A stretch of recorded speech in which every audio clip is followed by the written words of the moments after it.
Assalamualaikum warahmatullahi wabarakatuh. Perkenalkan nama saya Aswar Mandar dari jurusan Psikologi Pendidikan dan Bimbingan, Program Studi Bimbingan dan Konseling angkatan 2018 kelas B. Nah, jadi pada kesempatan kali ini saya akan menjelaskan mengenai tes APM dan TIKI. Ya, pengertian tes TIKI. Ya, TIKI merupakan akronim dari Tes Intelijensi Kolektif Indonesia. Tes ini diciptakan berdasarkan kerjasama antara Indonesia dan Belanda.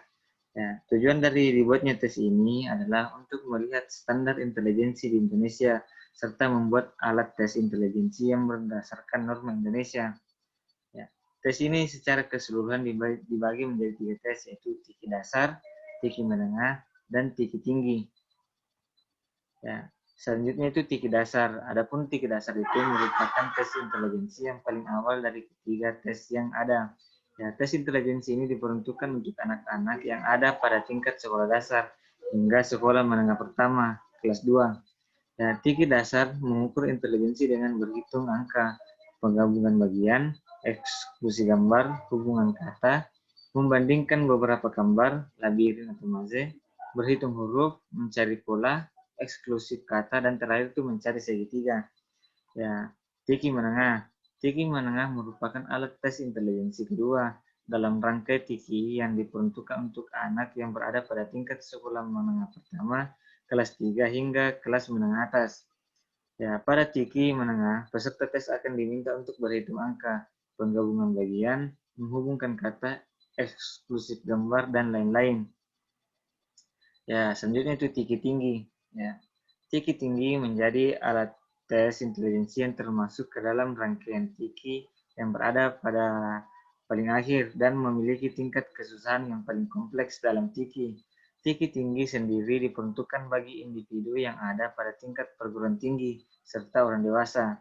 Pada tinggi tinggi, peserta tes akan diminta untuk berhitung angka, penggabungan bagian, menghubungkan kata, abstraksi nonverbal, deret angka, meneliti, membentuk benda, eksklusi kata, bayangan cermin, menganalogi kata, bentuk tersembunyi, dan terakhir adalah pembentukan kata. Ya, selanjutnya itu bentuk-bentuk dan tujuan tes TIKI. Adapun bentuk-bentuk tes TIKI yaitu bentuk buku yang di dalamnya terdapat 10 subtes, yaitu subtes 1 berhitung, 2 gabungan bagian, 3 eksklusi gambar, 4 hubungan kata, 5 membandingkan gambar, 6 labirin, 7 berhitung huruf, 8 mencari pola, 9 eksklusi kata, dan 10 itu mencari segitiga. Ya, adapun tujuan dari dibuatnya tes ini adalah untuk melihat standar intelijensi di Indonesia, serta membuat alat tes intelijensi yang berdasarkan norma-norma di Indonesia. Ya, langkah-langkah dan contoh tes TIKI.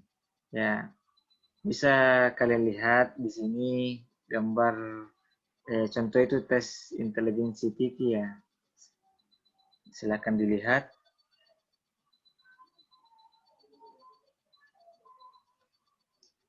Ya. Selanjutnya itu tes APM. Ya, pengertian adapun tes APM. Tes APM merupakan salah satu alat tes nonverbal yang digunakan untuk mengukur kemampuan dalam hal pengertian dan melihat hubungan-hubungan bagian gambar yang tersaji, serta mengembangkan pola pikir yang sistematis. Penyajiannya dapat dilakukan secara klasikal dan individu. Ya, ini ada APM disusun oleh Raven pada tahun 1943, namun baru digunakan sejak tahun 1970. Tes APM ini terdiri dari 48 soal yang terdiri dari 2 set. Set yang pertama itu terdiri dari 12 soal. Set 1 ini digunakan sebagai latihan sebelum mengerjakan set kedua. Tetapi hal ini tidak perlu diungkapkan kepada testi. Set kedua yang terdiri dari 36 soal. Semua soal pada set ketiga memiliki pola yang sama persis seperti soal pada set pertama. Hanya jumlah soal lebih banyak dan secara bertahap soal-soalnya menjadi sukar. Dalam mengerjakan tes ini ada prinsip yang harus diperhatikan, yaitu menjaga ketenangan, tidak perlu interupsi, dan tester melakukan supervise kepada masing-masing testi. Ya, selanjutnya itu tujuan dan langkah-langkah tes APM. Adapun tujuan yang pertama itu untuk mengukur kemampuan intelektual orang norma tanpa batasan, waktu umur, dan dipakai di atas 11 tahun. Yang kedua itu digunakan untuk kemampuan observasi. Yang ketiga untuk mengukur tingkat intelijensi, dan yang terakhir itu untuk analisis tujuan klinis. Adapun langkah-langkahnya itu dalam masing-masing subtes, testi diminta untuk mencari atau mengidentifikasi bagian yang hilang dari sebuah pola yang besar. Testi diminta melengkapi pola besar tersebut menjadi suatu pola yang utuh, dan dengan mencari pola yang sesuai pada pilihan pola-pola kecil di bawah pola-pola tersebut, pola-pola besar tersebut.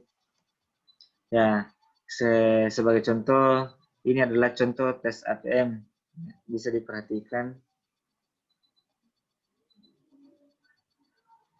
Ya, ya itulah penjelasan dari tes APM dan Kiki. Lebih dan kurangnya mohon dimaafkan.